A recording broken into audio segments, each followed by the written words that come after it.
Olá, internautas, sejam bem-vindos a mais um episódio do Pod Já, o podcast do site jamildo.com. 24º episódio, a gente tem hoje aqui uma figura ilustre, Dudu da Fonte para os íntimos, Eduardo da Fonte, deputado federal, longa carreira na política pernambucana, nos dá o prazer de ter um bate-papo aqui com a gente para falar sobre política, para falar sobre economia, falar sobre planos políticos para o futuro próximo. Dudu, seja muito bem-vindo. Olha, prazer enorme estar com você. A gente já marcou de fazer essa conversa há um bom tempo, graças a Deus que está saindo do papel. Jamildo, eu que agradeço a oportunidade, dizer da alegria que está aqui com você, conversando, debatendo temas importantes para o estado de Pernambuco e para o Brasil. Perfeito. Tem algum celular tocando aí? Eu percebi, acaba vazando, viu, na imagem. Como a gente sempre faz, ler um breve currículo aqui para mostrar a importância dos nossos convidados. Não vem gente fraca, não. Eduardo Henrique da Fonte de Albuquerque Silva nasceu em 17 de outubro de 72, no Recife, Pernambuco. É empresário e filiado ao Progressistas, PP. Seu filho Lula da Fonte também é deputado federal pelo PP. Inclusive, poucas pessoas conseguiram essa proeza, né? Esse triste aqui. Essa proeza de eleger o próprio filho. E ainda mais na mesma legislatura, né? Eduardo da Fonte iniciou sua carreira política como deputado federal em 2007 e desde então foi reeleito nas eleições de 2010, 2014, 2018 e 2022. Assim, atualmente exerceu seu 5º mandato consecutivo. Ao longo da trajetória, já foi líder do PP na Câmara dos Deputados em 2013 e 2015, além de vice-líder em outras ocasiões. Também foi vice-presidente da Câmara e corregedor de 2011 a 2012. Na Câmara presidiu a Comissão de Minas e Energia, uma das mais importantes, e também... Não, crime organizado não. Atualmente é titular das comissões de Relações Exteriores e Defesa Nacional, Fiscalização Financeira e Controle e da Comissão Especial sobre o Combate ao Câncer no Brasil. Em 2025, assumirá a presidência estadual da Federação PP União Brasil, em Pernambuco, chamada União Progressistas. Ou seja, vai cuspir de cima, como diz no interior. Jamildo, isso, assim, é um trabalho que realizamos na Câmara dos Deputados. Já no próximo ano vamos completar 20 anos de mandato. Isso mostra uma trajetória sempre buscando a atividade parlamentar para trazer resultados na vida das pessoas. Não é fácil transformar o mandato em Brasília. Muitas vezes as pessoas perguntam o que é que o deputado faz, o que é que o senador faz, e muitas vezes não sabem essa resposta. Especialmente os mais jovens, eles imaginam que é chegar e arrebentar, né? Pensa que vai mudar o mundo. Exatamente. E a gente tem buscado, desde que a gente chegou lá na Câmara Federal, é justamente isso, transformar o mandato em resultado que possam interferir na vida das pessoas. E quando cheguei na Câmara, em 2007, eu busquei justamente discutir um assunto muito importante, não só para Pernambuco.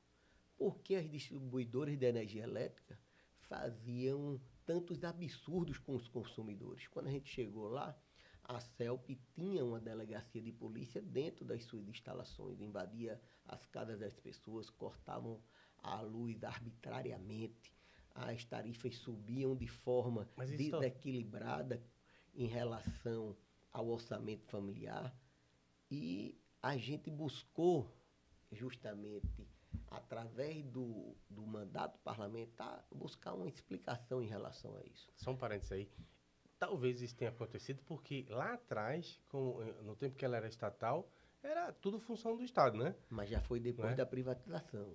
Isso aí já foi justamente depois da privatização, aí entre 2003 e 2004, mais ou menos nesse período, que ela assim exagerou na relação distribuidora com os consumidores. E a gente buscou essa discussão na Câmara Federal. Eu tive a oportunidade de presidir a CPI das tarifas de energia elétrica no Brasil. E o que é que a gente encontrou, Jamil? De um erro na metodologia de reajuste, no qual as distribuidoras se apropriavam indevidamente do excedente arrecadado dos tributos e não repassava nem para o governo e muito menos devolvia aos consumidores. E a CPI... Estava entesourando, né, no exatamente, caixa. Porque a forma de cálculo era feita com o número dos consumidores de um ano anterior e ela arrecadava no ano posterior. Então, geralmente havia um aumento de consumidores. E nesse excedente dos consumidores, ela se apropriava desses recursos. E a gente conseguiu que a ANEEL, que o governo federal, na época, mudasse essa forma e corrigisse esse erro nas tarifas de energia elétrica. Então, isso foi uma conquista importante, que foi uma discussão que começou em Pernambuco e que beneficiou todo o Brasil através de um pedido de fiscalização e controle que fiz ao Tribunal de Contas da União no reajuste tarifário da CELP, que encontrou esse erro. É um bom mote, até porque as concessões elas foram feitas em vários estados, não era só Pernambuco, né? Exatamente. Então, isso corrigiu, não só em Pernambuco, mas corrigiu em todo o Brasil. Então, foi uma conquista importante que realizamos para o Brasil. Você tem esse faro, né? Isso aqui dá um bom projeto, isso aqui dá uma boa repercussão. Não, é justamente, Jamildo, conversando com as pessoas, andando o estado de Pernambuco, é buscando conversar, ver os problemas, e esse é o papel do parlamentar, é buscar as soluções para os problemas. É a gente poder dar uma resposta na ponta, no estado, daquilo que fazemos em Brasília, porque muitas vezes não sabe. Quando o parlamentar vai para Brasília, faz o quê? E olha que vocês ainda buscam divulgar muitas ações, buscam estar presente nas redes sociais e mesmo assim ainda há algum grau de conhecimento. Fala aí de conhecimento, mais recentemente, isso foi um pouco no passado, mas recentemente você tem focado muito na área de saúde. Inclusive, uma pergunta aqui era justamente essa. O senhor foi chamado de senador da saúde por Clayton Collins.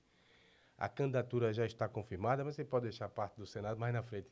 Fala aí de como é possível ajudar os eleitores, os cidadãos, a partir do mandato parlamentar. Jamildo, a gente tem visitado os hospitais de Pernambuco, tem visto, assim, como é difícil a saúde pública e tem buscado soluções para isso. E uma pergunta que eu fiz quando comecei essas visitas, essas andanças, é por que os hospitais que atendem ao SUS têm que ter equipamentos piores do que os hospitais particulares? Nós temos o maior sistema único de saúde do mundo, que é o SUS. E por que esses equipamentos do SUS têm que ser equipamentos velhos, ultrapassados? Só porque é usado pelo pobre, né? E que não tem eficiência. Então, a gente tem buscado modernizar esses equipamentos. E tem uma questão que eu acho que está sendo muito importante, não só para Pernambuco, mas para o Brasil todo, que é a questão do tratamento oncológico. Das pessoas que têm câncer, que buscam um hospital público e que vão fazer esse tratamento com esses equipamentos. E a gente trouxe para o Hospital de Câncer do Estado de Pernambuco, aqui na cidade do Recife, um acelerador linear de última geração. É um equipamento igual ao do melhor hospital particular de São Paulo, para fazer as sessões de radioterapia. Uhum. E conseguimos trazer o ministro da Saúde, Alexandre Padilha, para a inauguração desse equipamento no Hospital de Câncer. E qual é o ganho que esse equipamento traz na prática para a população?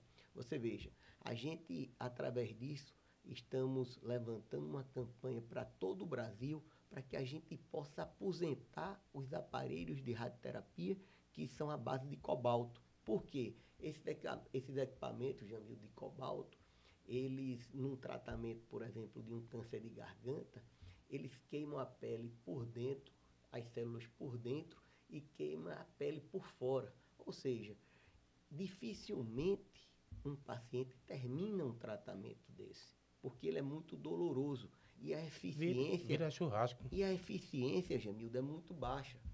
Esse equipamento novo, esse Halcyon, que já está funcionando no Hospital do Câncer da cidade do Recife, ele é de alta tecnologia. Então, ele queima a célula cancerígena somente. É como se você desse, para dar um exemplo, um tiro de 12 e um tiro de mira laser. Então, você danifica menos e precisa de menos sessões. Existem alguns tem a questão casos, da eficiência também, veja, né? Existem alguns casos, Jamil, que o de cobalto precisa de 30 sessões. quando esse aparelho novo ele faz em apenas 5 sessões. Então, a gente está mostrando ao Ministro da Saúde e ao governo federal que esses equipamentos, além de gerar dignidade e respeito aos pacientes, que isso não tem preço, também geram economia para o SUS. É. Porque quanto custa uma sessão de radioterapia? Imagine diminuir 15 sessões. Então, os equipamentos, eles geram eficiência, eles geram dignidade, respeito e também economia para o SUS. E agora, o que é que a gente tem trabalhado? E o Ministério da Saúde já anunciou mais 2 equipamentos desses para o estado de Pernambuco, um para o IMIP e outro para a parte SUS do Hospital Português. E a gente está trabalhando também para que o Oswaldo Cruz receba um equipamento desse, que aposente o cobalto que está funcionando no Oswaldo Cruz. E também colocamos, junto com o deputado Lula da Fonte, outra emenda parlamentar para que a gente possa colocar outro equipamento desse do Hospital do Câncer e aí sim a gente aposente de uma vez por todas o cobalto do Hospital de Câncer do estado de Pernambuco. Não resta dúvida que você está de parabéns, porque isso é um filão fantástico. Imagine quantos hospitais no Brasil inteiro não estão precisando dessa modernização, porque todos funcionam, uma boa parte, de forma bastante precária, né? Agora, tem também a questão da descentralização. Você teve uma iniciativa importante para chegar mais na ponta, lá na região de Uricuri, Araripina, né? No sertão do Araripe, iniciamos juntos com a deputada Roberta Reis e com as irmãs medianeiras da paz que ficam à frente do Hospital Santa Maria de Araripina, a construção do Hospital de Câncer do Sertão do Araripe. Para evitar, Jamildo, que um paciente saia lá de Araripina ou de Uricuri tenha que percorrer 700 quilômetros para vir ao Recife, fazer um exame, ter um diagnóstico e depois iniciar um tratamento de quimioterapia e radioterapia. Então, conseguimos já abrir as portas com a parte clínica no hospital, já tem um equipamento de citilografia lá instalado, esperando apenas a autorização do Ministério da Saúde para começar a funcionar, e também a parte de quimioterapia, a capela de quimioterapia, a câmara fria já está em construção e há uma expectativa muito positiva que a gente possa iniciar o tratamento de quimioterapia lá até o final do ano. É um desafio grande. As irmãs, elas são danadas, Jamil, trabalhadoras. Irmã Fátima, em especial, que fica à frente, é muito dedicada. E a gente tem feito o nosso papel na Câmara Federal para destravar esses convênios com o Ministério da Saúde e também alocando recursos das emendas parlamentares para que esse hospital possa terminar. Isso é uma conquista muito importante para o estado de Pernambuco. E ele não vai atender só Pernambuco. Ele vai atender Pernambuco, uma parte do Piauí, o sertão do Piauí, o sertão do Ceará, e vai dar dignidade às pessoas. Estratégico ali, né? Muito. Exatamente.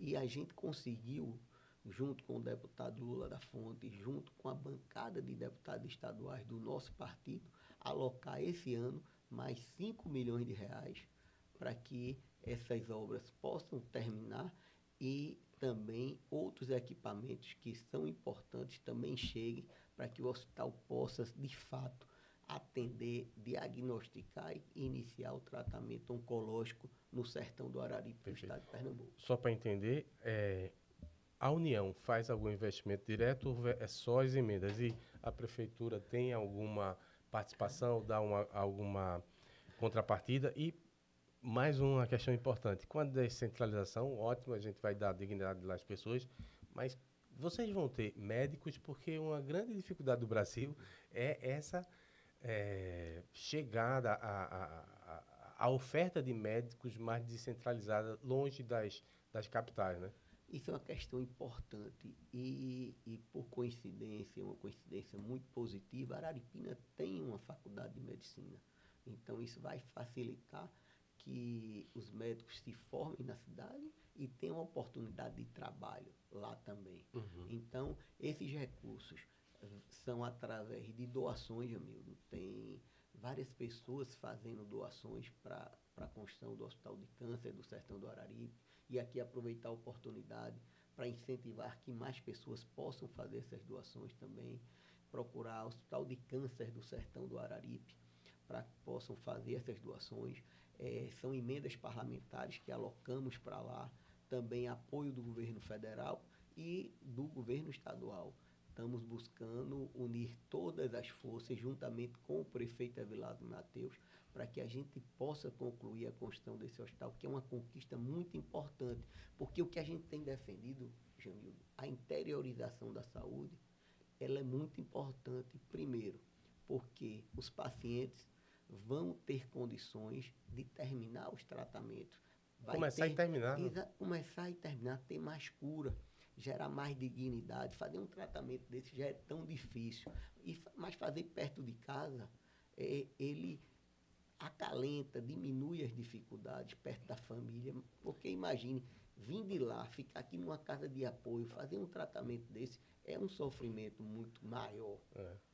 E é bom também para os governantes, porque se você descentraliza, você tira a pressão sobre, vamos dizer, um hospital da restauração, você melhora a qualidade para todo mundo, né? Hoje, Amildo, consequentemente, desafoga os hospitais da região metropolitana, do Agreste. A gente interiorizando a saúde, isso vai ser muito importante justamente para isso, para os hospitais da região metropolitana poderem atender de melhor forma.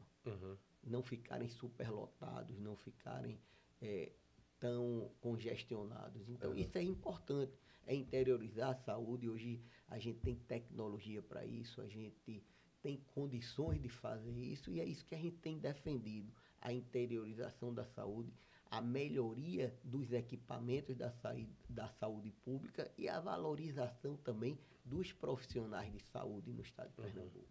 Ô, Dudu, tu nunca pensasse... Oi? Tu nunca pensasse em um projeto de um hospital novo, inclusive podia ser federal, porque eu ouço do pessoal do setor que há um bom tempo o governo federal não chega com esse tipo de investimento, deixa um pouco na mão dos estados. Eduardo colocou um cinturão aqui na região metropolitana, né? Mas a União mesmo não chega com um empreendimento dessa natureza. Enquanto isso, Rio de Janeiro tem um monte, São Paulo tem um monte, até o Ceará tem um hospital público federal. Era algo que nós, pernambucanos, né, enquanto cidadãos do país, pagando os mesmos impostos, talvez tivéssemos direito para melhorar a saúde de um conjunto maior de pessoas. Veja, Jamil, nós temos aqui equipamentos importantes também do governo federal. O Hospital das Clínicas da Universidade Federal, ela tem uma grande academia de médicos trabalhando lá. Mas o que seria o ideal a curto prazo? Era justamente equiparmos com equipamentos de ponta. A gente teve a oportunidade de destinar um equipamento, um ecocardiografo importante com inteligência artificial, que está atendendo no Hospital das Clínicas, um equipamento cardíaco muito importante, que é um dos primeiros de Pernambuco também, justamente para que a gente possa dar um atendimento ao SUS com equipamentos de ponta. Então, o que seria ideal a curto prazo? É a modernização desses equipamentos dos hospitais que já existem. Quando resolver isso, pensaria na expansão. Construir um novo tem que estar no planejamento, tem que estar na programação, porque é um investimento de 5 anos, de 10 anos, não é uma coisa que rápida. Os equipamentos podem estar funcionando no próximo ano nesses hospitais. Entendo. Então, por conta da premência, né? A gente tem priorizado isso. A gente conseguiu, Jamildo, também trazer um PET scan de última geração para o IMIP, que já está funcionando desde março. Então, é um equipamento que ele mapeia as células do corpo humano e que só tinha um equipamento desse atendendo 100% o SUS no estado de Pernambuco, que era no Hospital das Clínicas. Então, a gente trouxe, através da emenda parlamentar, que a gente tem a oportunidade de alocar todos os anos, um equipamento desse para o IMIP, que é um hospital, um grande hospital do estado de Pernambuco, que atende milhares de pessoas diariamente, um equipamento novo, igual ao que tem no melhor hospital particular do Brasil, atendendo e fazendo esse tipo de exame para o SUS. Então, a gente tem buscado trazer esses equipamentos. A gente alocou para o Hospital da Restauração uma ressonância magnética de última geração, que inclusive a emenda parlamentar já foi paga. Esse equipamento deve estar chegando daqui a pouco. Então, junto com o deputado Lula da Fonte, ele fez uma indicação de 2 microscópios de alta tecnologia para cirurgias na cabeça e na coluna, que era uma necessidade do Hospital da Restauração. Então, a gente tem buscado percorrer os hospitais que atendem ao SUS, tem visto a demanda e tem utilizado a emenda parlamentar que a gente tem a oportunidade todos os anos de alocar, justamente, Jamildo, com ações que possam transformar a vida das pessoas, possam gerar mais dignidade. E eu fico, assim, muito feliz de poder dizer que, desde o primeiro ano que eu tive a oportunidade de alocar emendas no orçamento da União, que eu aloco emendas para o Hospital de Câncer do Estado de Pernambuco. Desde 2008, que foi a primeira emenda que eu aloquei, que tem recursos colocados pelo nosso mandato no Hospital de Câncer, para que a gente possa modernizar o tratamento oncológico no Estado de Pernambuco. Não é um trabalho que começou agora, é um trabalho que começou lá em 2008, mas que agora a gente vê resultados importantes. Nós temos chegando também, esse ano no Hospital de Câncer, um tomógrafo de última geração, para ajudar no diagnóstico, para que a gente possa proporcionar às pessoas que precisam dos hospitais públicos no estado de Pernambuco equipamentos que sejam iguais aos que tem nos hospitais particulares. Muito bom. Ter, no mínimo, um tratamento decente, né? Eu pulei aqui, deixa eu voltar um pouquinho. Eu queria fazer um registro da sua resiliência. Acompanho sua carreira faz muito tempo, né? Como repórter de economia, de política, a gente já teve a oportunidade de falar diversas vezes. E uma coisa que é admirável na sua personalidade é isso. Teve um período muito difícil na política nacional, em que se buscou negar, né, a atividade política, mas o senhor resistiu e chegou a eleger o filho também para a mesa da Câmara dos Deputados nesse momento. Que lembrança o senhor tem desse período aí que ficou para trás e agora ganhando destaque também no governo Raquel? Está se sentindo realizado? Veja, Jamildo, ter a oportunidade de, como pai, de estar na Câmara Federal ao lado do seu filho, é, sem dúvida, um reconhecimento que o povo de Pernambuco nos deu muito importante. Isso nós devemos ao povo de Pernambuco. O povo viu o nosso trabalho e eu dizia na campanha, muitas vezes me perguntavam por que Lula da Fonte não foi para deputado estadual. Primeiro... Tipo, vai brigar, né? Pelo mesmo... Não, eu disse não. Eu acho que o nosso trabalho ele complementar. será reconhecido pelo povo de Pernambuco. E eu disse no primeiro discurso que fiz na convenção lá no partido, que hoje eu entregava a Pernambuco o meu filho Lula da Fonte. E o povo de Pernambuco recebeu de braços abertos.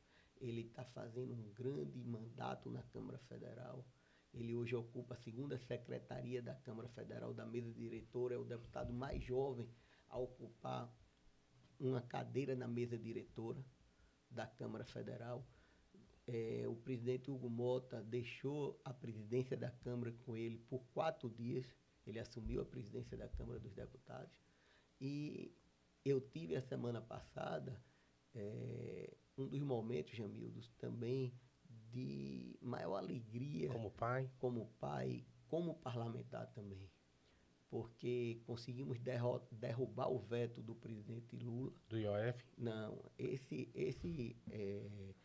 nós votamos para derrubar o IOF, mas foi nessa semana. Na semana passada, nós derrubamos numa sessão do Congresso Nacional uma lei que eu também fui um dos autores, junto com a deputada Mara Gabrilli, que hoje é senadora, que torna vitalícia a pensão para as crianças com microcefalia. E quem foi o relator na Câmara dos Deputados desse projeto? O deputado Lula da Fonte, que relatou um projeto nosso e que tem um significado muito especial, que é o reconhecimento do Brasil ao que aconteceu com essas crianças, com essas famílias, que é a microcefalia. Todos os estudos que a gente viu até então Isso foi através de um mosquito Isso. do Aedes aegypti que gerou esse transtorno nessas crianças e nessas famílias. Então, nós conseguimos, na semana passada, derrubar o veto do presidente Lula de uma lei que eu sou autor também e que foi relatada na Câmara dos Deputados pelo deputado Lula da Fonte. Então, isso é um motivo assim de muita alegria de ver o nosso trabalho parlamentar em conjunto dar certo, ver dando resultados a essas famílias. Muitas delas já perderam seus filhos, mas nós conseguimos dar essa resposta e fazer esse reconhecimento de uma questão que aconteceu de saúde pública no Brasil e que gerou um problema muito grande. Em especial, Pernambuco e Nordeste, né? Pernambuco é o estado, Jamildo, com mais casos de microcefalia no Brasil. E essa votação tem um simbolismo importante, que é o reconhecimento de que o Estado se omitiu, falhou e que o Congresso Nacional reparou isso. Não, claro, não tem como se reparar na totalidade, mas um acalento, uma resposta de reconhecimento da falha do nosso país. Olha, eu ia observar aqui, você acompanha a NBA? Acompanho de vez em quando. Conhece LeBron James, né? Tu sabe que ele é um dos maiores de todos os tempos. E o que é que ele conseguiu fazer? Ele joga com o filho na mesma quadra antes de se aposentar. O seu LeBron James aí da política conseguiu jogar com o garoto. Falar nisso, eu lembro de um episódio, se eu não estiver enganado, você levou ele para aquela votação de Dilma, né? E ele se lembra disso? Lembra. Ô Jamildo, ele desde pequeno... Sofre alguma represália aí do pessoal mais à esquerda? Não, veja, isso foram momentos que passaram. O que a gente tem que ver agora é o presente, é o momento difícil que o Brasil enfrenta na economia. A gente tem um desafio muito grande, Jamildo, na área econômica, que é o poder aquisitivo de todos os brasileiros. A gente está talvez no pior momento dessa década em relação ao poder aquisitivo. O poder aquisitivo derreteu. E qual é a resposta que nós vamos dar à população? Qual é a perspectiva que nós vamos dar para resgatar o poder aquisitivo, o poder de compra, o poder do assalariado no Brasil? É um desafio muito difícil, não é fácil. A partir da Câmara dá para dar alguma resposta? Porque, veja, uma coisa que era importante lá que não sai, você pode até explicar por que é que não sai, é a isenção do imposto de renda para o pessoal que ganha até 5 mil. Foi promessa de campanha do presidente. Não é bom? Um monte de gente vai ter mais dinheiro no bolso, vai poder gastar e fazer a economia funcionar melhor. Isso, Jamil, está sendo relatado, inclusive, pelo deputado Arthur Lira, que é nosso partido, e acredito que em agosto isso seja votado e vai acontecer. Mas não é só isso que vai resolver a questão. O que a gente precisa são medidas econômicas que possam minimizar o que está acontecendo. Não tem explicação porque o Brasil está pagando um juros tão alto. É a maior taxa Selic dos últimos tempos. É o maior juros real do mundo. O povo brasileiro está pagando hoje. Precisamos corrigir isso. Precisamos organizar a máquina pública.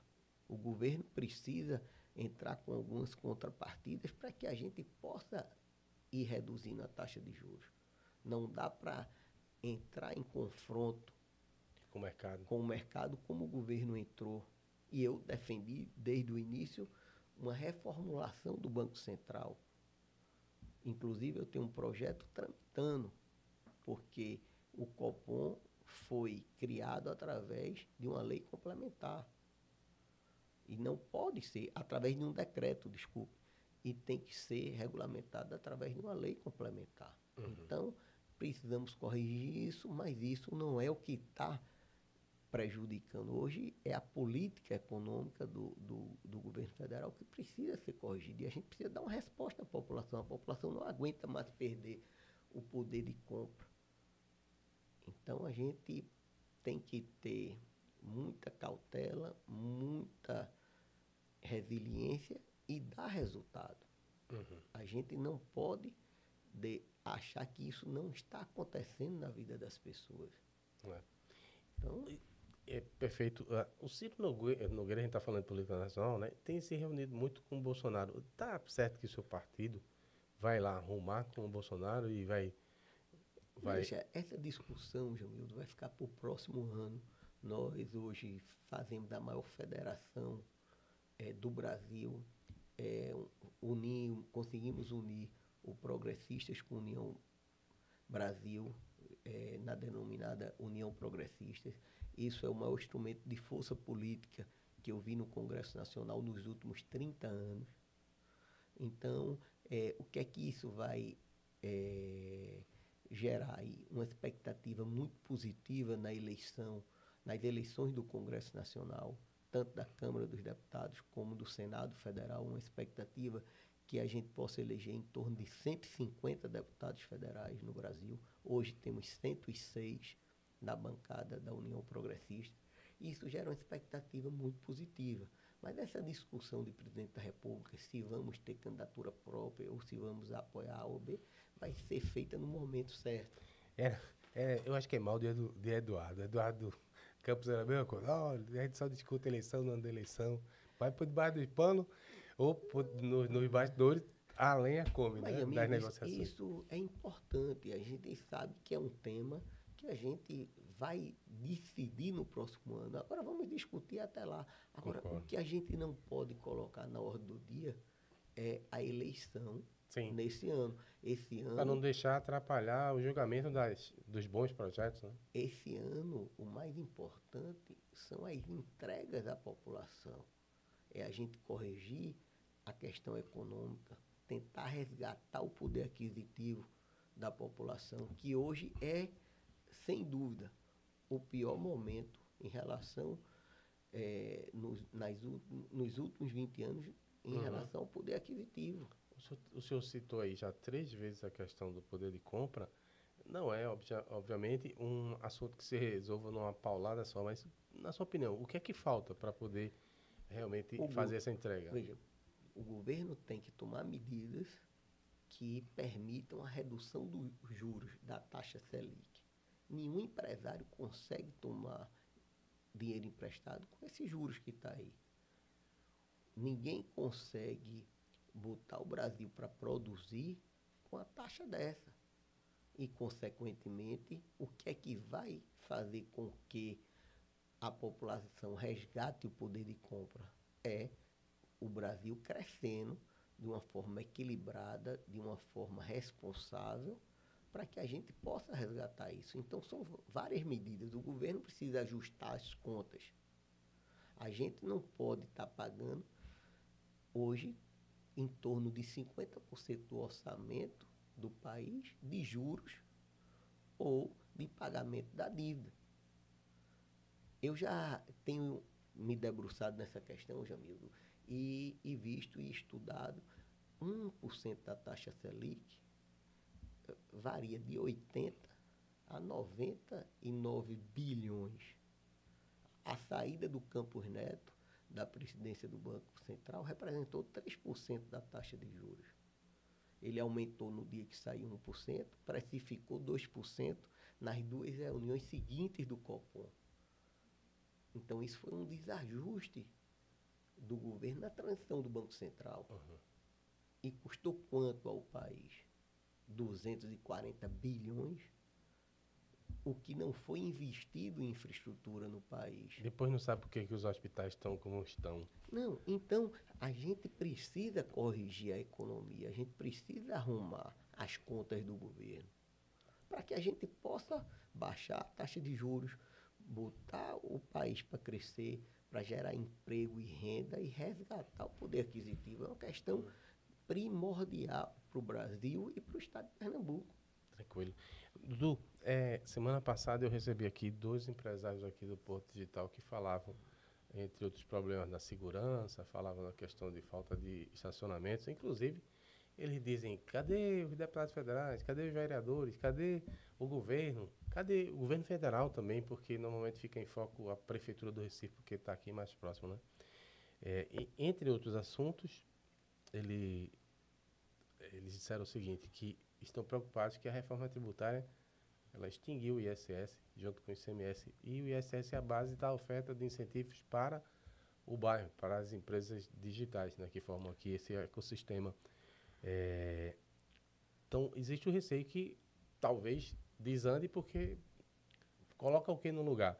Você, como deputado federal, participou da aprovação da reforma, vislumbra alguma saída? Jamildo, a reforma tributária foi um ponto importante para o Brasil. Era uma questão que era debatida há algumas décadas no Congresso Nacional. Uhum. E ela conseguiu ser aprovada. Aquilo também que precisar ser corrigido, vai ser corrigido. Não quer dizer que a reforma ela foi feita e que não vai ser corrigida nos pontos que precisarem ser. Então, temos um período de transição. Esse período de transição vai ser avaliado os pontos que foram importantes e aqueles que não foram, para que a gente possa corrigir na sequência.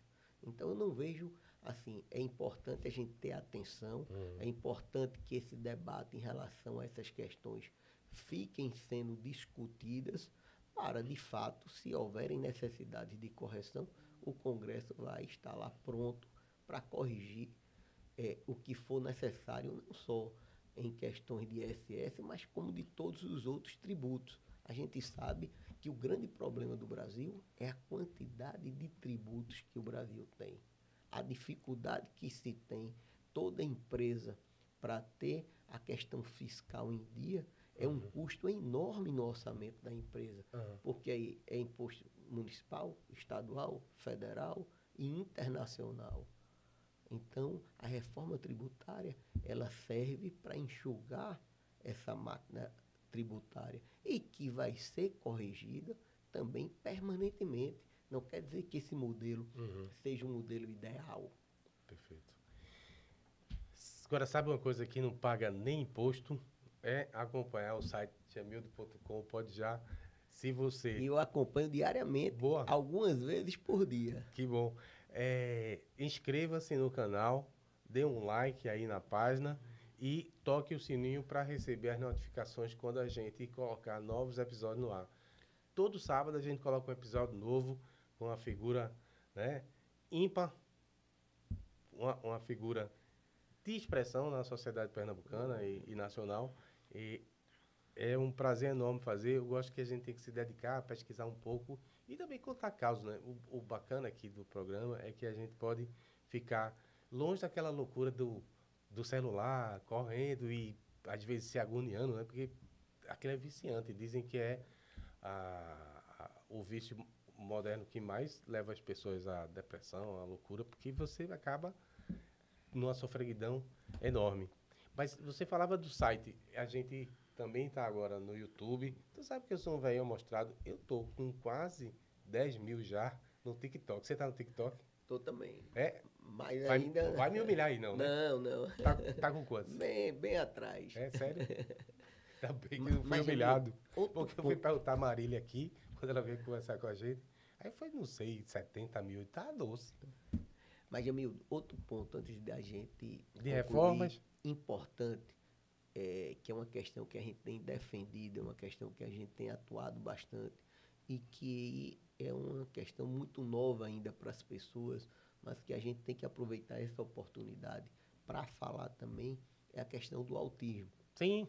Nós temos uma prioridade dentro do nosso partido, que é buscar interiorizar também as casas que cuidam das crianças e das famílias autistas no interior do estado de Pernambuco. Abrimos recentemente em Santa Maria da Boa Vista, na gestão do prefeito George Duarte, do nosso partido. Abrimos em Taquaritinga do Norte, na gestão do nosso amigo e prefeito do nosso partido, Gena Lins, a primeira Casa Azul, que é da forma carinhosa que a gente chama, foi aberta em Pernambuco, foi em Macaparana pelo prefeito Paquinha, e nós temos incentivado todos os prefeitos do nosso partido a abrirem uma casa de cuidado às crianças e às famílias autistas. É uma realidade que a gente precisa discutir, é uma realidade que a gente precisa orientar como as famílias cuidam das crianças. Então, a gente tem colocado isso como uma prioridade também do nosso mandato. O deputado Lula da Fonte também tem colocado isso como prioridade. E o nosso partido fez com que os prefeitos que fossem candidatos do nosso partido, ele assinassem um termo de compromisso que iriam abrir uma casa dessa. E a gente tem trabalhado, tem buscado recursos do governo federal também para essa ação. Uhum. E hoje nós temos um grande desafio em Pernambuco, que quem está à frente é a nossa grande amiga, deputada Michele Collins, que é à frente da Arena Pernambuco, com a anuência do governo do estado, em especial da governadora Raquel Lira, é a gente transformar... Reposicionar lá, né? A gente transformar a Arena Pernambuco no maior centro de inclusão do Brasil. Aquilo é um equipamento extraordinário que foi feito para a Copa do Mundo, mas não tem uma atividade diária lá. Aderência, né? E você cria uma oportunidade de ter realmente Pra uso que, prático. exatamente, para que as crianças sejam atendidas diariamente na arena. De toda a região metropolitana, com a orientação, com a triagem, mas com um atendimento diário, não só para as crianças que têm autismo, mas também para todas as crianças, para todas as pessoas que precisam de inclusão. Isso é um tema que a gente tem dado toda a prioridade também. Gente. Faz todo sentido. Eu não sei se lhe inspiro, mas eu queria lhe contar, eu tive com uma pessoa, coisa de 2, 3 meses, mora na Austrália, brasileiro, foi para lá e tem um filho autista. E ela, aos finais de semana, eu não sei se é uma vez por mês, não me lembro realmente bem, tem a oportunidade de que uma pessoa paga pelo Estado vá cuidar do filho dela enquanto eles ganham tipo um Vale Night. Não é para sair, mas assim, ter um final de semana para colocar a cabeça no lugar, porque só quem cuida é que sabe como é pesado. Inclusive, conheço uma jovem que ela teve 2 filhos autistas. E é uma barra para levar para o médico, às vezes não tem. Então, a pessoa ter aquela oportunidade de cuidar de si mesmo, de sabendo que o filho está bem assistido, seria uma... Exatamente, Emildo. Isso a gente tem um projeto tramitando, que já passou, inclusive, em algumas comissões da Câmara, que aumenta o teto do BPC. Por quê? Porque eu estava até visitando a sede do Ministério Público, quando uma das colaboradoras de lá chegou para mim e disse: deputado, como é que pode? Eu trabalho aqui, meu marido é vigilante e a gente não vai receber porque a gente ultrapassou o teto do BPC. Mas tem que ter uma pessoa em casa cuidando da criança para eles poderem trabalhar. Uhum. Então, a gente já apresentou esse projeto, Jamildo, para que isso se torne possível.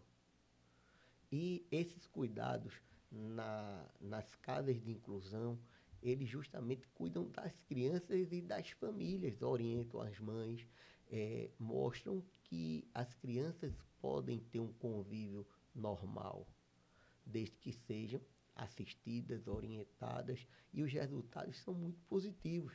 Então, a gente tem que levar essa discussão, essa orientação, e tem que tratar esse assunto como prioridade, porque é um assunto que não é só da criança, é um assunto que é da família, é um assunto que é meu, que é seu, e que a gente precisa dar uma resposta. Então, a gente tem debatido isso na Câmara Federal, inclusive, nós já realizamos uma audiência pública, Jamil, muito interessante, que é justamente as pessoas com autismo no mercado do trabalho.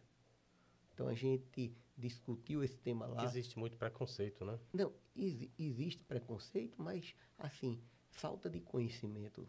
Mas a gente teve a oportunidade de ver que várias empresas multinacionais no Brasil dão oportunidades de trabalho às pessoas com autismo. E o resultado para a empresa é muito positivo. Eu tive a informação que o Porto Digital também está treinando pessoas com autismo para encaminhar no mercado de trabalho. Então, isso é muito importante, a gente poder, Jamil, tratar esse assunto com tranquilidade, com maturidade e justamente buscar soluções para problemas importantes do dia a dia das pessoas. Você já assistiu o Contador 2? Vá ver. O bonzão, o bonitão lá, que é o contador, né? Ele também é um justiceiro, fora da justiça. E a equipe dele é um monte de garoto, nerd, autista, que ajuda a resolver as paradas todo dia. Vale a pena. Eu achei bacana que é um momento de afirmação para dizer, ó, esse pessoal aqui pode não ser igual a você, mas tem outras habilidades. É fantástico. Claro. Você falou em dar resposta. Vamos falar um pouco de pesquisa. Eu vou juntar aqui 2 ou 3 para poder avançar, porque estão me avisando ali que nosso tempo tá o tempo rugindo. Posição nas pesquisas. Como o senhor avalia seu desempenho na pesquisa do Instituto Informa? Em um recorte, eles apontaram a taxa de 27,1% de eleitores que ainda não conhecem bem, e, apesar do 5º mandato. Né? Tem um outro informe que fala sobre a fidelidade desse voto. 9,7%, quase 10% votariam com certeza no senhor e outros 12,9% provavelmente votariam. Como transformar essa intenção em fidelização? E ainda tem um outro recorte da pesquisa, e essa pesquisa informa que o senhor tem 8% das intenções de votos gerais e 9,3% no recorte de eleitores de Raquel Lira, mas apenas 1,9% entre os eleitores de João Campos. Olha aí agora a hora de fazer seu recorte. O caminho a seguir com a governadora ou João Campos está fora do baralho? Tem possibilidade do PP ter candidatura própria?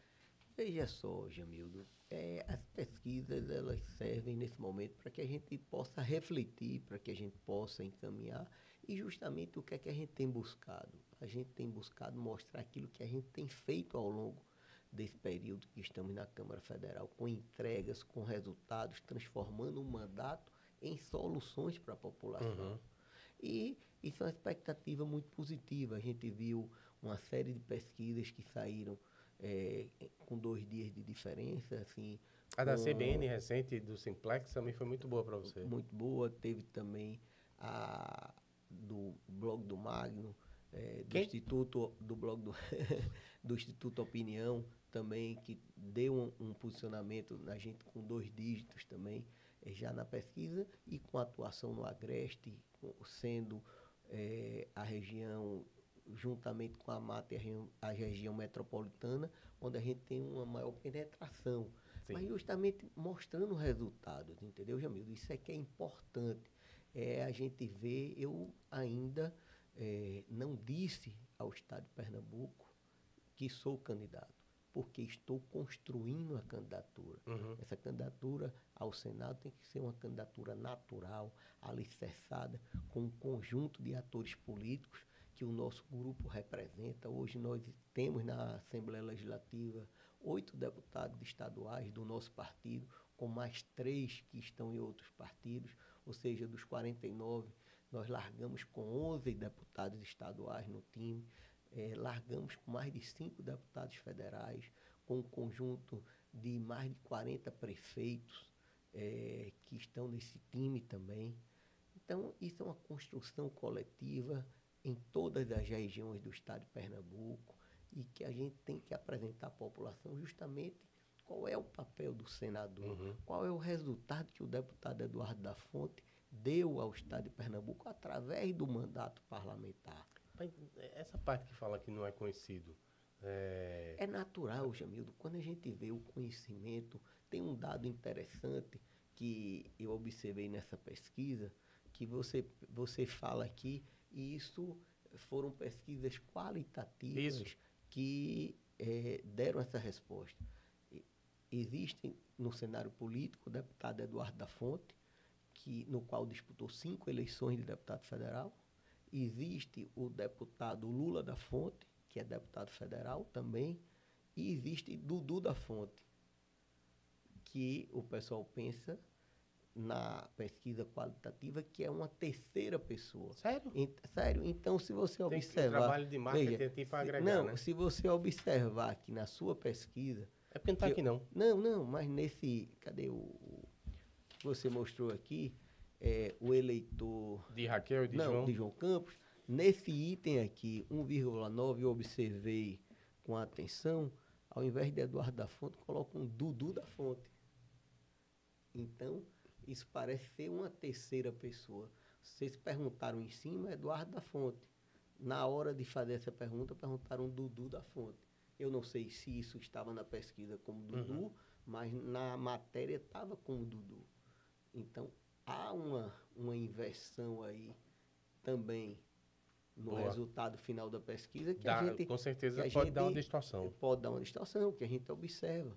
Porque, carinhosamente, eu sou chamado de Dudu, mas são os amigos.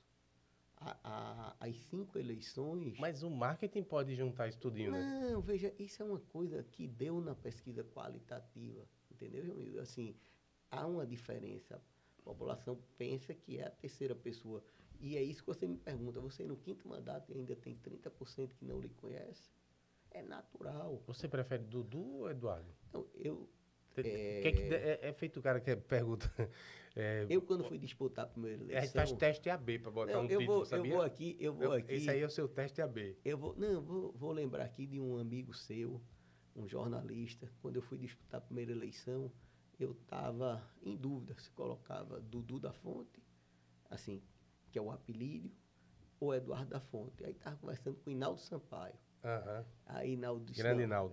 Grande Inaldo aqui, fazer uma homenagem a ele também. É a segunda ou terceira pessoa que cita ele aqui, é uma presença constante. Mas é uma recordação muito interessante. E estava nessa dúvida. Disse, não, coloque Eduardo da Fonte.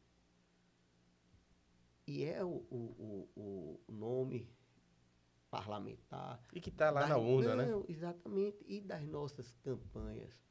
Então, essa observação eu fiz em uma pesquisa no final do ano passado que deu uma diferença quando colocava Dudu e quando colocava Eduardo. Porque a gente pensa que todo mundo nos conhece, associa, como você, né? Também. Como é que 35% ainda não conhece nem Eduardo nem Dudu? Então, não é assim. E na pesquisa qualitativa deu essa diferença. Bom. Então, a gente... Bom para alertar.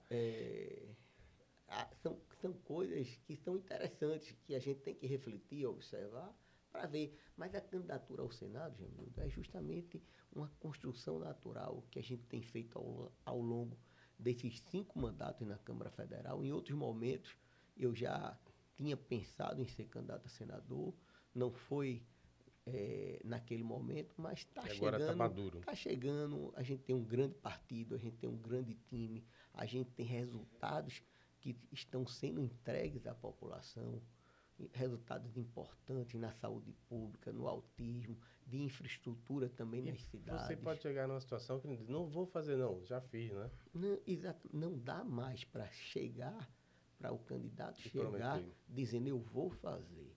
O candidato a senador tem que chegar mostrando aquilo que ele já fez, aquilo que ele já entregou e aquilo que ele pode entregar, porque é interessante, Jamildo, a gente vê uma questão. Nós tivemos algumas votações emblemáticas no Congresso Nacional ao longo desse período. Uma delas foi a reforma trabalhista. Como é que o deputado Eduardo da Fonte votou? Votou a favor do trabalhador e contra a reforma trabalhista que tirava direitos do trabalhador. Tivemos a reforma da Previdência, tirando direitos do aposentado.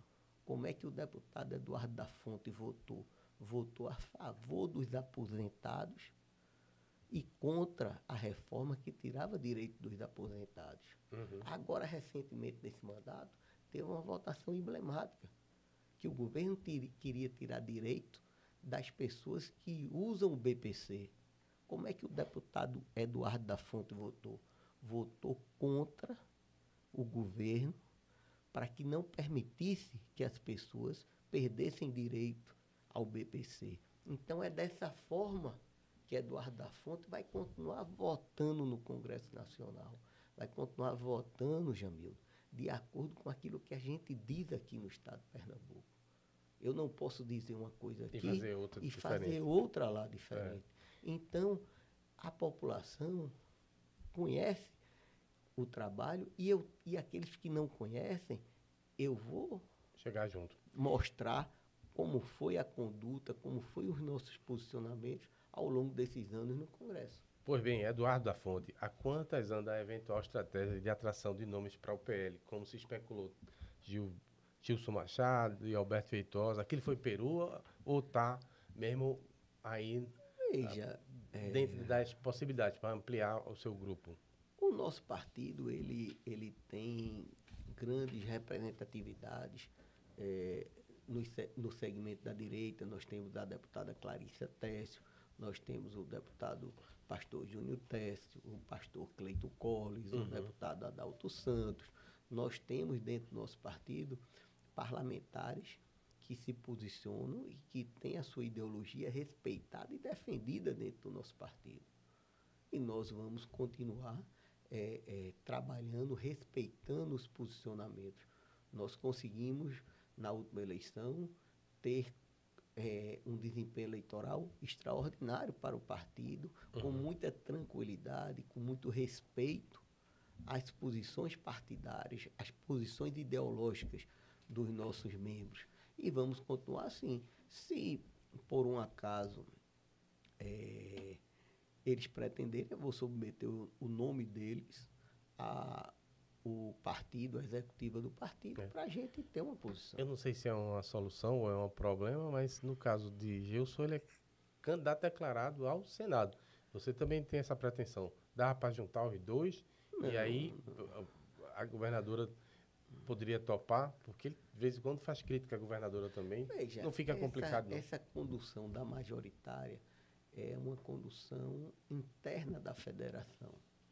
E nós temos quadros na federação também, como Miguel Coelho, pleiteando legitimamente uma posição na chapa majoritária. Sim. E vamos defender que a nossa federação, Jamildo, esteja em uma eleição com uma representatividade à altura do tamanho da federação. Logo dois. Nós temos hoje um partido que representa no Congresso, na Câmara dos Deputados, 106 deputados federais.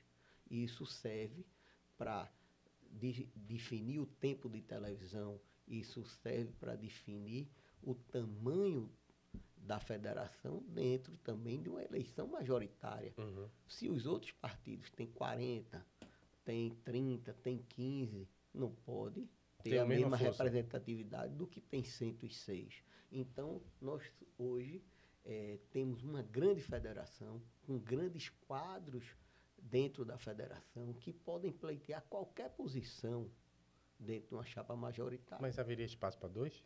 Com certeza. Nós vamos trabalhar para isso. Quadros qualificados, quadros preparados e que pode ter duas representatividades. Pode ter um Senado, uma vice. E podemos evoluir também. Mas no caso de Miguel parece ser difícil, porque ele tem feito muitas críticas ao governo de Raquel. Não faria sentido estar do lado na chapa, né? A não ser que mude o discurso, que às vezes o político... Não, ninguém vai mudar seu discurso nem sua posição. Nós temos que ter coerência política. A gente não pode ter um discurso hoje e amanhã mudar por conveniência. Isso eu tenho certeza que é o posicionamento da nossa federação. Então nós vamos amadurecer, nós vamos ter um semestre aí, Jamildo, muito importante, que é um semestre que será decisivo para o próximo ano, tanto para o governo federal, na questão econômica, na questão das entregas, como do governo estadual. E a gente vai amadurecer isso e vamos reunir a nossa federação no próximo ano para iniciar as discussões, para iniciar os movimentos políticos, também da composição das chapas para a Assembleia Legislativa. Há uma expectativa muito positiva que a gente possa eleger de 17 a 20 deputados estaduais, que a gente possa eleger de 8... É um ganho enorme, né? 8 a 10 deputados federais. Nós elegemos separadamente, Jamil, 13 deputados estaduais na última eleição. Nós já temos 3 novos deputados que, quando abrirem a janela partidária, irão se filiar à União Progressista. Então, a gente chegar a 17, 20 deputados... É uma força, né? É uma construção natural e que tem tudo para que aconteça. Como também na Câmara Federal, elegemos separadamente 7 deputados federais, 4 do PP e 3 do União Brasil. Juntos, nós vamos fazer de 8 a 10 deputados federais. É uma conta que eu digo com muita tranquilidade pela quantidade de membros que temos filiados ao nosso partido e de pré-candidatos, tanto à Assembleia quanto à Câmara Federal. Então, é um partido que tem atuação, é uma federação que tem atuação com muita força em todas as regiões do estado de Pernambuco e que vai levar a população no próximo ano justamente entregas daquilo que foram realizados por esses parlamentares ou pelos pré-candidatos que ainda não assumiram posições na Câmara Federal. Então, é uma expectativa muito positiva para que a gente possa chegar no próximo ano e ter um resultado no qual nós elegemos a maior bancada de deputados, tanto da Assembleia quanto da Câmara Federal. Perfeito. Por falar em entregas, a governadora Raquel Lira entregou a vocês do PP e também o pessoal do Avante, e o que não havia entregue a ninguém, que foi a possibilidade de participar do governo, né? Os primeiros 2 anos foi muito técnico, não chamou ninguém, e agora mudou um pouco. Que avaliação o senhor faz? O governo Raquel, ela tem tido um resultado nas pesquisas que não é o mais favorável, que talvez os aliados gostassem, né? Que avaliação o senhor faz do governo? E, Hamildo, veja, é um governo que... E como é que vocês conseguiram essa façanha aí de entrar? Não, veja, nós fazemos parte do governo Raquel desde o início. Nós o apoiamos no segundo turno da eleição. Falo com os secretários, né? Mas isso é uma questão natural, Jamil, de quadros qualificados que temos no nosso partido e que estão colaborando e ajudando ao governo do Estado.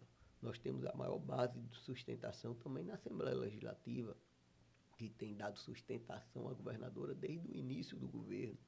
E temos buscado conciliar conflitos na Assembleia, buscado levar soluções para isso também.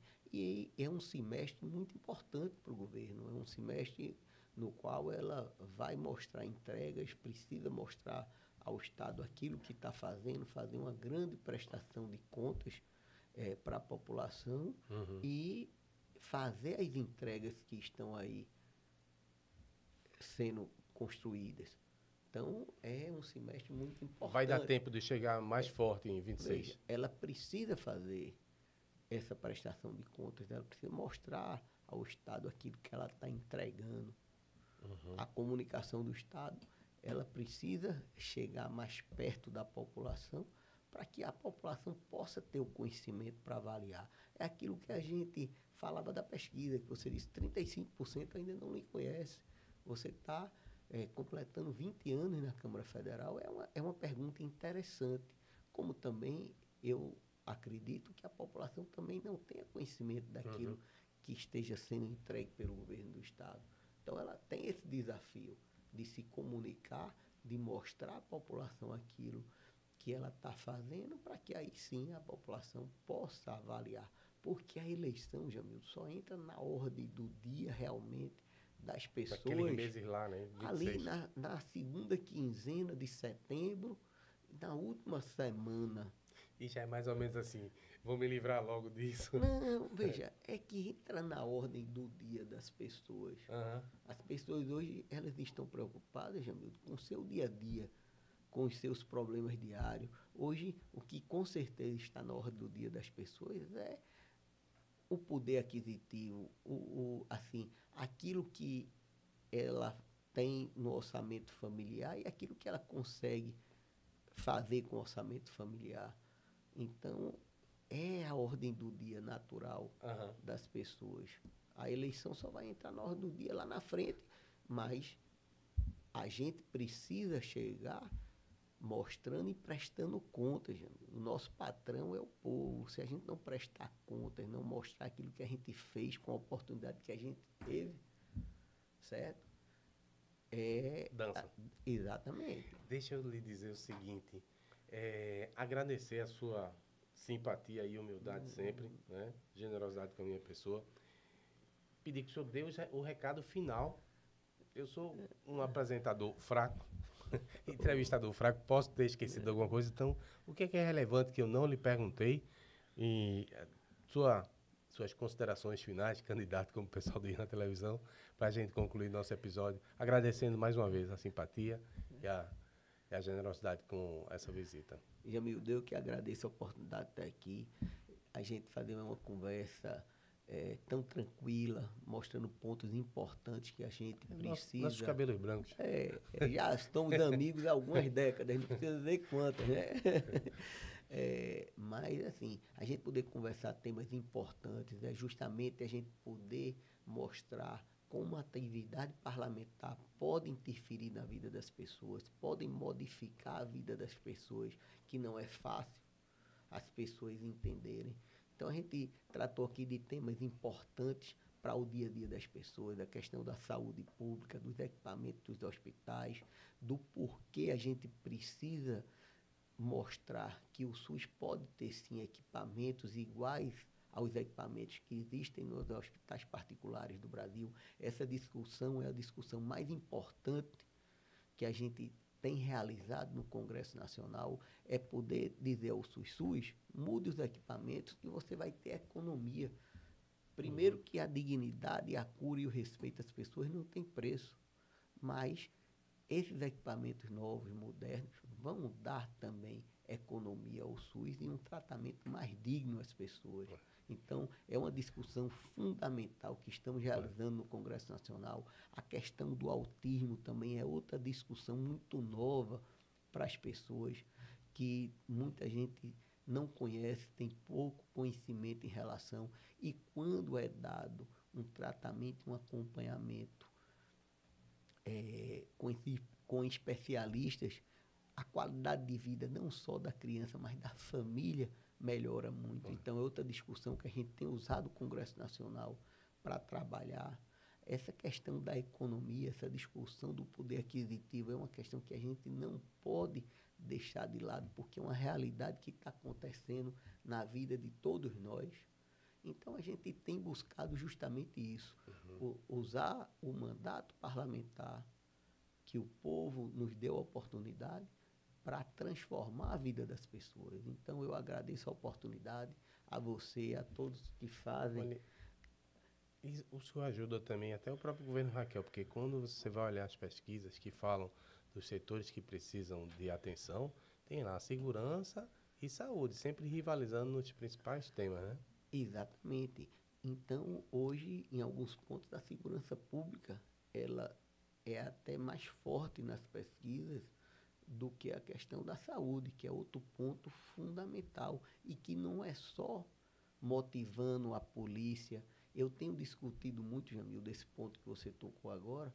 A guarda municipal das cidades tem que trabalhar em conjunto com a Polícia Militar, a Polícia Civil e a Polícia Federal, com a mesma inteligência. Um complemento, né? A gente precisa armar a Guarda Municipal. A gente está aqui no Recife Antigo, falávamos antes de começar da segurança daqui da região. Se a gente tiver uma Guarda Municipal armada, trabalhando em sintonia com a Polícia Militar, com certeza, vai melhorar a segurança pública das cidades no estado de Pernambuco. Então, é uma discussão que a gente tem que fazer. E acredito que o Recife está na hora, chegou o momento de armar a Guarda Municipal, de trabalhar a mesma inteligência da Guarda Municipal com a Polícia Militar e a Polícia Civil. E também, Jamildo, a gente precisa gerar oportunidade para as pessoas. É aquela questão do poder aquisitivo da economia. A violência não é só aquele núcleo de pessoas, é a questão também social, de termos oportunidade para as pessoas. Então, a gente tem buscado, Jamil, discutir pontos importantes, a gente tem buscado trabalhar em Brasília justamente com os problemas que a gente leva de Pernambuco para lá, porque boa parte podem ser resolvidas lá, ou elas podem ajudar a resolver os problemas daqui. Então, chegamos aqui a agradecer mais uma vez a você, a todos que fazem esse momento aqui, esse podcast, dizer que fiquei muito feliz porque discutimos temas importantes, esclarecemos algumas questões, vamos pegar as opiniões também daqueles que nos assistiram para que a gente possa aprimorar o nosso mandato e trabalhar buscando dar resultados ao Estado de Pernambuco. Muito obrigado, gratidão sempre. A gente se vê no 25º episódio em breve. Obrigado pela audiência de vocês. Eu aqui agradeço.